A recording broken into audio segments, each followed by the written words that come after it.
ईमानदारी का फल बेस्ट हिंदी मोटिवेशनल स्टोरी। नमस्कार दोस्तों, आप सभी का स्वागत है। आज के ये मोटिवेशनल स्टोरी ईमान का ज्ञान बताएगी। तो चलिए शुरू करते हैं। काफ़ी समय पहले की बात है। प्रतापगढ़ नाम का एक राजा था। वो एक राजा बहुत अच्छा था, मगर राजा को एक सुख नहीं था। वो यह कि उसकी कोई भी संतान नहीं थी और वो चाहता था कि अब वो राज्य के अंदर किसी योग्य बच्चे को गोद ले, ताकि वो उसके उत्तराधिकारी बन सके और आगे की भागदौड़ को संचरित रूप से चला सके। और इसी को देखते हुए राजा ने राज्य में घोषणा करवा दी कि सभी बच्चे राजमहल में एकत्रित हो जाए। ऐसा ही हुआ। राजा ने सभी बच्चों को पौधा लगाने के लिए भिन्न भिन्न प्रकार के बीज दिए और कहा कि अब हम 6 महीने बाद मिलेंगे और देखेंगे किसका पौधा सबसे अच्छा होगा।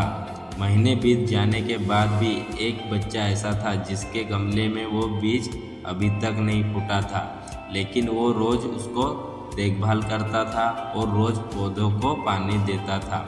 देखते ही देखते 3 महीने बीत गए। बच्चा परेशान हो गया। तब उसकी माँ ने कहा कि बेटे, धैर्य रखो, कुछ बीजों को फलने में ज़्यादा वक्त लगता है। और वो पौधा को सोचित रहा।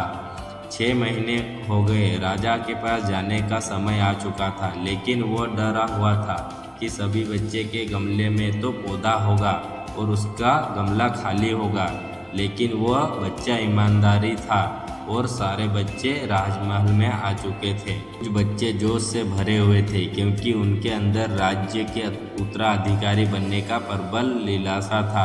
अब वो राजा ने आदेश दिया। सब बच्चे अपने अपने गमले दिखाने लगे, मगर एक बच्चा सहमा हुआ था क्योंकि उसके गमला खाली था। तब राजा की नज़र उस गमले पर गई।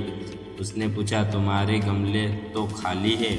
तो उसने कहा, लेकिन मैंने इस गमले को 6 महीने तक देखभाल की है। राजा उसकी ईमानदारी से खुश तो हुआ। उसके गमले खाली है, फिर भी वह हिम्मत करके यहाँ तक आ गया। सभी बच्चों को गमले दिखाने के बाद राजा ने उस बच्चे को सभी के सामने बुलाया। बच्चा सहम गया और राजा ने वो गमला सभी को दिखाया। सभी बच्चे जोर जोर से हंसने लगे। राजा ने कहा, शांत हो जाइए, इतने खुश मत होइए। आप सभी के पास जो पौधा है वो सब बंजर है। आप जहाँ कितने भी मेहनत कर लो उनसे कुछ नहीं निकलेगा, लेकिन असली बीज यह था। राजा उसकी ईमानदारी से बहुत खुश हुए और उस बच्चे को राज्य अधिकारी बना दिया। लेकिन हमें इस कहानी से क्या सीखने को मिला है? मेरे हिसाब से अपने अंदर ईमानदारी का होना बहुत ज़रूरी है।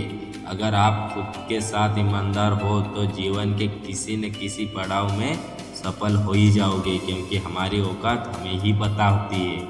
हम खुद को पागल बनाकर खुद को ही नुकसान करते हैं। एक मछली और मेढक की सोच। फाइनली मुझे उम्मीद है कि आपको भी ये मोटिवेशनल स्टोरी अच्छी लगी होगी। अगर आपको और भी मोटिवेशनल स्टोरी को पढ़ना चाहते हो तो आप बिल्कुल सही जगह पर आए हो। आपको छोटी छोटी लेकिन प्रेरणादायक कहानियों का खजाना मिलेगा।